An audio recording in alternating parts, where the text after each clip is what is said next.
Welcome to the Tech Blog Writer Podcast, your guide to future tech trends and innovation in a language you understand. Now, over to your host, Neil Hughes. Welcome back to the Tech Blog Writer Podcast. Now, I recently discovered a company called Webcollage, and they are an industry leader in product content syndication with real-time shopper insights to influence online sales. Now, this is a company that's been leading the retail and e-commerce space for years, with Walmart as a customer for more than 12 of them. Now, CEO John Federman, he's been the CEO at 5 other firms before becoming SVP and taking the helm at Webcollage. So I invited him on the show today to learn more about mobile and product insights. And with 1,000 plus brands and retail customers, including Walmart and Macy's, these trends are more relevant than you might initially think. John Federman is also an online media and e-commerce executive with 25 years experience driving revenue and profit all through innovative media and e-commerce platforms that are designed to connect both the buyers and the sellers. And he's also gone on to lead transformative media technology companies that target and engage and also build relationships with consumers across multiple platforms. But enough from me. Buckle up and hold on tight because I'm going to beam your ears all the way to Boston so we can speak with John Federman, the CEO at Webcollage. So a massive warm welcome to the show. Can you tell the listeners a little about who you are and what you do? Sure. I'm John Federman. I'm the CEO of Webcollage. And Webcollage is the global leader in syndicating rich product content to the retail channel. And as part of that, have a established SaaS platform, content publisher, which acts as the interface between manufacturers and retailers. Now, there are so many leading manufacturers that rely on what you guys do over there to increase sales through their retail channels. And I'm talking about big household names such as Philips, Johnson & Johnson, Mattel and Symantec, to name but just a few. But can you help the listeners visualise exactly what it is that you guys do and also expand on how you're helping these companies too? So what it is that we do is we deliver let's take a step back if we can. Yeah. And talk about why Webcollage was created, and that might make the next part of the answer a little bit easier to understand. Sure. When Webcollage was launched in '99, it was at the time when retail websites were in a period of transition, and that transition was one from being merely a placeholder. Every retailer felt as though they needed a website, to actually being a place where commerce happened. And one of the things that happened is consumers quickly raised their hands and said they want more content. They're going to be in a position where they're going to be buying from the page. They want to understand how a product looks and feels and in a real sense. So what that means is that the sort of rudimentary basic content that most websites had started to get replaced by new kinds of manufacturer-sponsored content. Imagine videos. Imagine 360 tours of a product. Imagine interactive hotspots that identified various features and functionality. Add into that things like comparison tools and guided selling tools, which we call product selectors. And all of those things, manufacturers are starting to create one-offs on. And what they did is they were then communicating to their retailers, and they were sending in a whole bunch of form factors, PDF to GIFs to faxes even. And retailers were overwhelmed. They really didn't want the responsibility of the accuracy of the product content.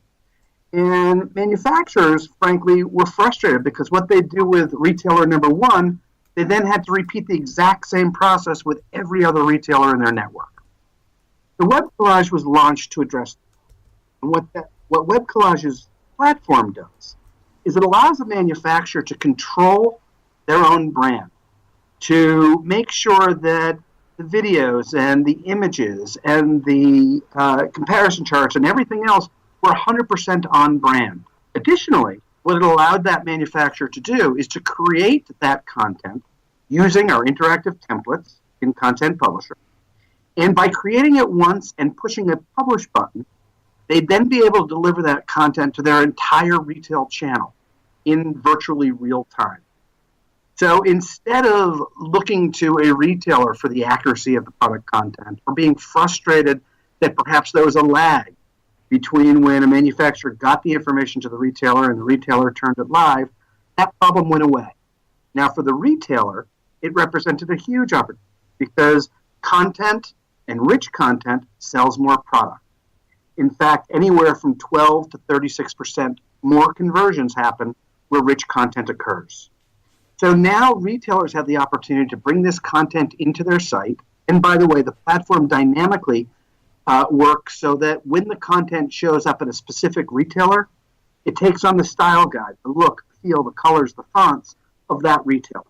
So it looks as though it's content that was created or in fact curated by the retailer, but it wasn't. It was created with some print of the manufacturer all over it, making sure that it's accurate, actionable, and in keeping with the brand. And I'm hoping that helped to sort of frame a little bit of the problem that we helped to solve. Absolutely. And I'm also curious how you mentioned there how things have evolved, since everyone rushed out and wanted to buy a website. And there was a lot of talk at the time of how showrooming and web rooming were going to completely change the retail landscape.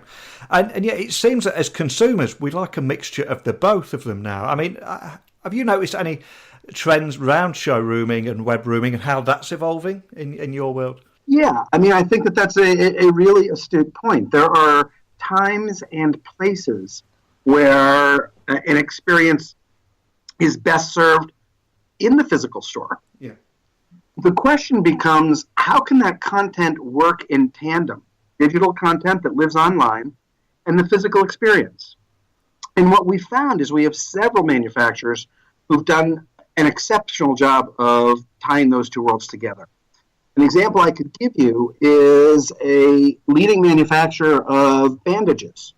And what they've done is they created a product selector. And what a product selector is it's really an interactive, guided selling experience. And we'll ask questions of the consumer. In this case, will the area be getting wet? Are you involved in, athletics? What's the utility of the bandage? And what it will do is actually go down the sort of path to purchase and then define what is the exactly appropriate product for that consumer. Now, what several companies have started to do is to integrate that into the in-store experience. So by putting some kind of a shelf talker in store with a text that drives the consumer to that digital guided selling experience, they get the benefit of the consumer being in store, where sometimes those kind of purchases happen. But they also get the benefit of creating a deeply engaging, personally relevant experience for that consumer. So I think there is a time and a place for a pure digital play. I think there's a time and a place for a hybrid. And gratefully, we found our technologists in terms of the partnerships that we've had embracing that kind of utility. Yeah, I completely agree with you there. I absolutely do. Now, also, Webcollage's flagship offering, Content Publisher, is used worldwide by over 1,000 manufacturers, both large and small, to essentially publish rich product information, including videos and interactive tours and enhanced product descriptions to the retailers' channels. But you were founded way back in 1999, so in many ways it feels like you guys were well ahead of your time. I mean, can you tell me a little bit more about that history at Webcollage? I mean, were you out on your own to begin with, and how have you noticed things evolving over time? Sure. Webcollage was early, and Webcollage in 99, if you just look at a website from 99 versus a website today, you'll see we're in a wholly different world. Mm-hmm. That being said, Webcollage was not only early in understanding the issue, Webcollage was also early in delivering a full SaaS offering, a software as a service offering. Meaning then rather than selling a premise-based licensed software product, we created a subscription-based relationship that gave the manufacturer the flexibility as their inventory grew or as their channel requirements changed. The platform moved right along with them. What we have seen is that when Webcollage was launched, the only content that existed was content that was created by the manufacturer themselves. Now, we all know what a different world it is that we live in. And we know the power of social and user-generated content. And what we've now done is that we've required no longer for a consumer to have to go to multiple places to find different types of content. We've created a program called Montage, which is a big signal to the marketplace that the role of user-generated content is not a passing fancy. It's not something that we expect will go away. And what we've done is created an elegant infrastructure that allows manufacturers to take advantage of their curated social content, their user-generated content, and integrate it directly into the product detail. So from the manufacturer perspective, you're able to give a really complete, robust information package. From the retailer perspective, you're not encouraging or creating a dynamic where consumers want to navigate off the page for this different kind of content. And fundamentally, from, again, back to the manufacturer, curating content rather than having an opportunity for a consumer to find any other kind of random content is fully in line with creating a branded experience and something that a manufacturer should have their thumbprint all over. Now, you guys seem to be going from strength to strength at the moment, but what do you think it is that makes you guys so unique from all the other options out there? And also, how do you remain ahead of the tech learning curves that everyone's battling against at the moment? I would assume that Montage is a great example of that, isn't it? Yeah, Montage has been very, very well received by the marketplace. Yeah. And I will say, we are in a category that is defined by tremendous innovation. It's all around us. So I would say that the marketplace and even our competitors make us better and keep us on our toes. We earn our stripes by being an innovator. The other thing we've earned our stripes at being is that everything that we do is done at scale, meaning we really don't involve ourselves in an agency-like business model, doing one-offs. Everything that we do, we build it for the client.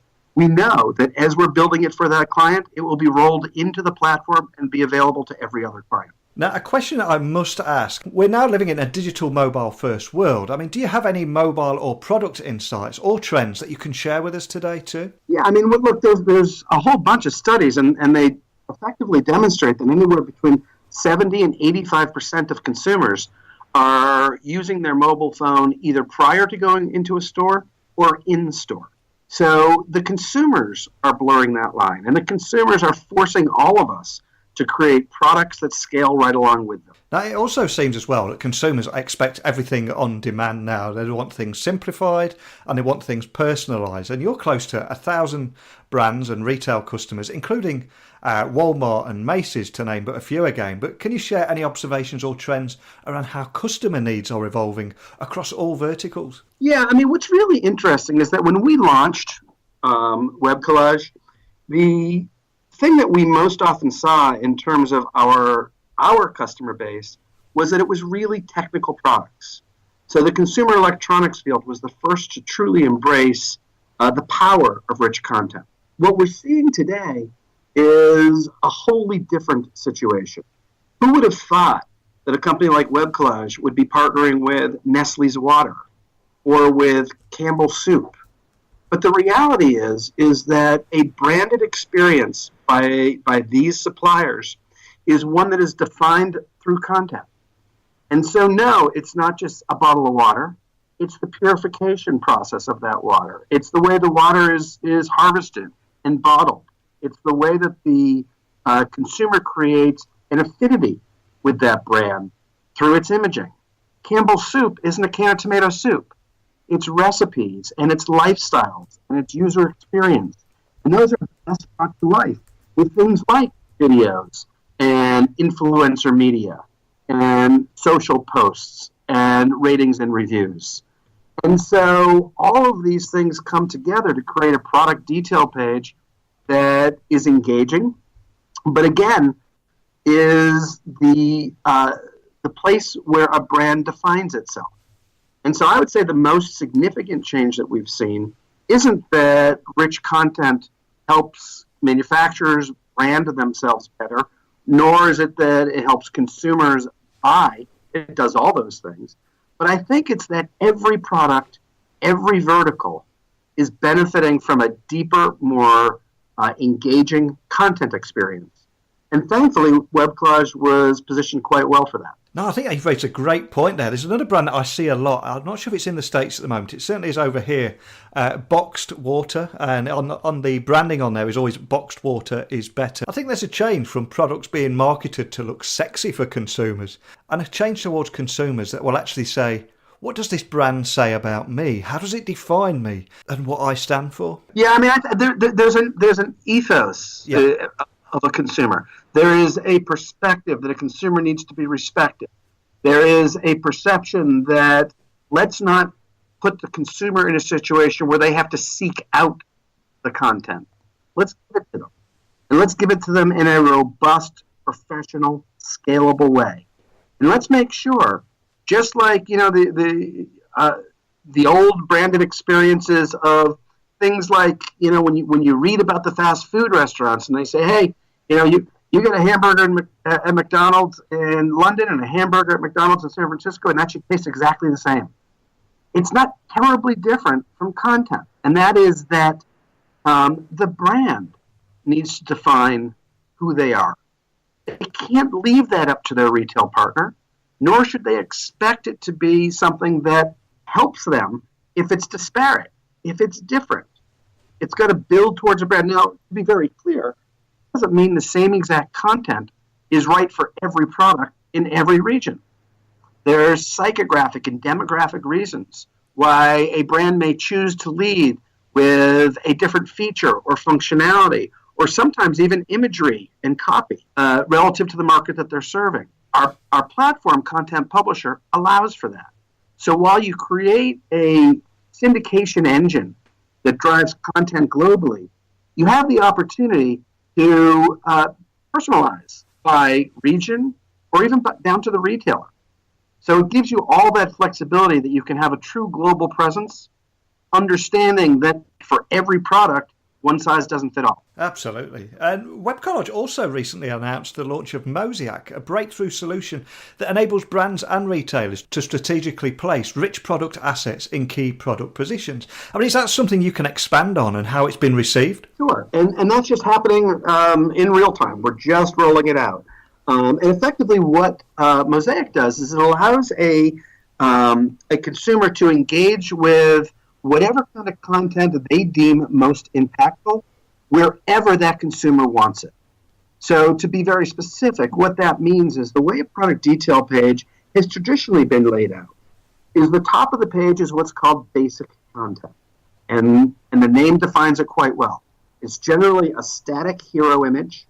It's generally some data points, size of the product, weight of the product, maybe some specs as it relates to the requirements for that product to work and so on. What it doesn't have at the top of the page are the kinds of interactive, engaging content that's defined as rich content.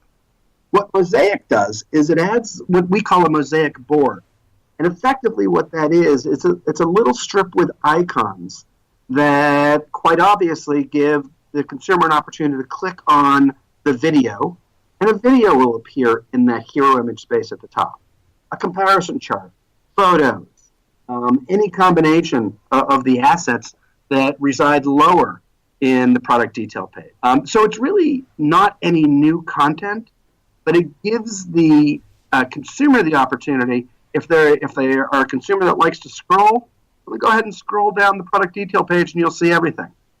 If it's a consumer that doesn't want to scroll, but they want to see everything from right where they are, well, they simply engage with the Mosaic board, and that content comes wherever that consumer wants it to be. Now, you mentioned data points there. I've got to ask, what's next for Webcollage? I mean, how is the company going to continue to evolve, especially with the introduction of machine learning and artificial intelligence being the big buzzwords this year? Yeah, I mean, all those things to us represent new kinds of content opportunities.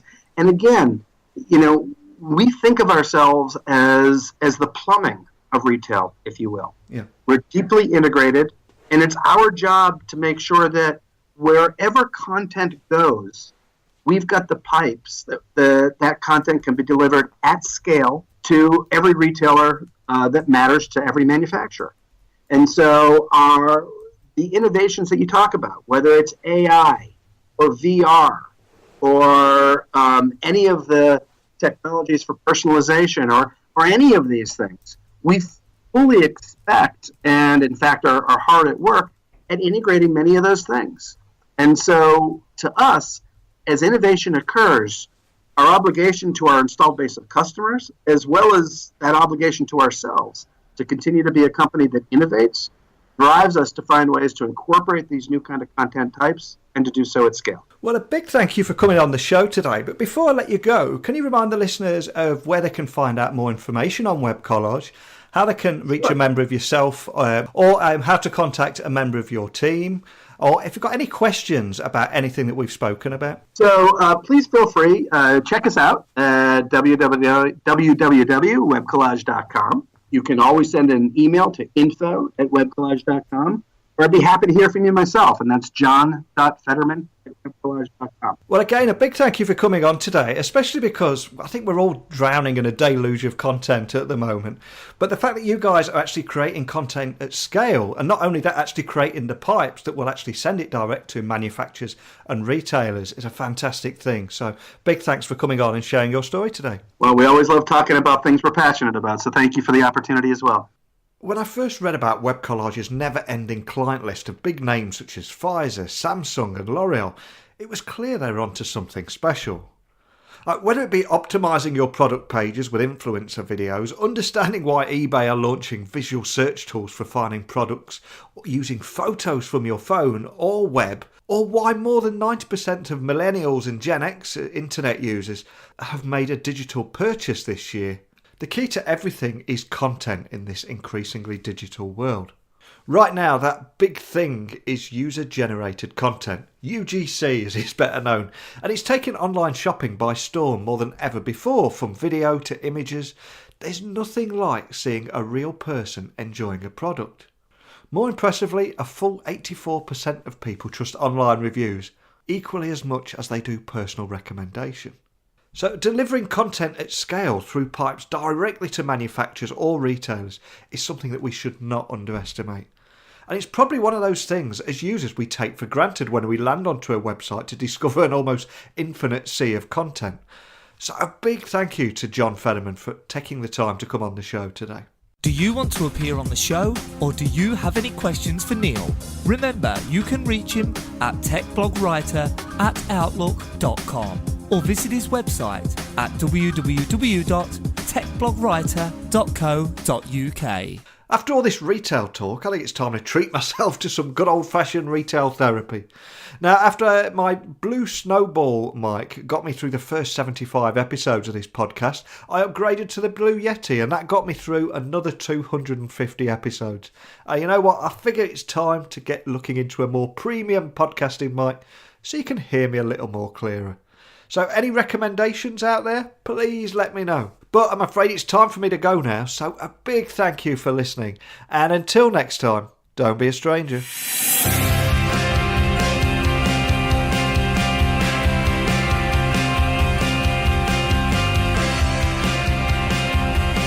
Thanks for listening to the Tech Blog Writer Podcast. Until next time, remember, technology is best when it brings people together.